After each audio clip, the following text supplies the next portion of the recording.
Muy buenas a todos y bienvenidos a Error de Record, soy Seré Casañé y continuando con el especial del Festival de Sitges de este año, tenemos la review de la película que se estrena esta semana en España y no es otra que Overlord, dirigida por Julius Avery, director de Son of a Gun, y protagonizada por Wyatt Russell, Pilou Asbæk y John Magaro.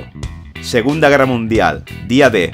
Un grupo de paracaidistas estadounidenses cae en las líneas enemigas para realizar una misión crucial, pero a medida que avanzan en su objetivo empiezan a darse cuenta de que hay algo más que una simple operación militar, y algo oscuro y siniestro está sucediendo en esta aldea ocupada por los nazis.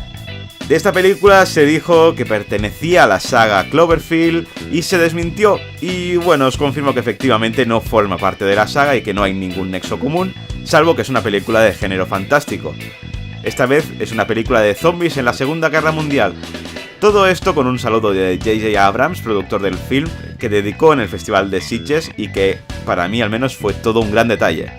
Lo mejor es que efectivamente es una película muy frenética, ya desde el inicio empieza a tope y va manteniendo un buen ritmo hasta su parte final de manera muy honrosa. Además hay mucho disparo, normal en siendo la Segunda Guerra Mundial y al estar ambientada en el desembarco de Normandía, y mucha sangre para ser una película tan comercial, ya que la Paramount está detrás de esta película.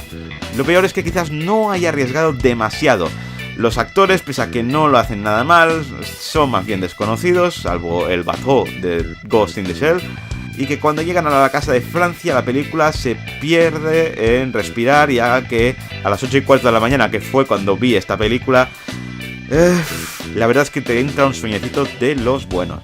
Pero desde luego es una de las grandes películas de Sitges y que más de alguno debería tomar nota para ir a verla este fin de semana. Así que vamos con las valoraciones. En IMDb ha conseguido un 6,8, en Metacritic ha conseguido un 63 sobre 100 y en Error de Record vamos a darle un 8 porque es una gran película que va a ritmo de heavy metal con mucha sangre para ser una peli de la Paramount, no demasiado larga, pero sobre todo es una arriesgada visión de la Segunda Guerra Mundial que valoramos muy positivamente. Eso sí, no hay tanto cachondeo como en los zombies nazis 1 y 2, pero de todas maneras yo me muero por tenerla en Blu-ray. Recordad que las valoraciones son personales y que si tenéis la vuestra podéis dejarla aquí abajo en la caja de comentarios. Y nada más por hoy, suscribiros y dadle al like, que yo doy mucho sobre el contenido de este canal. Nos vemos en el próximo vídeo con mucho más cine.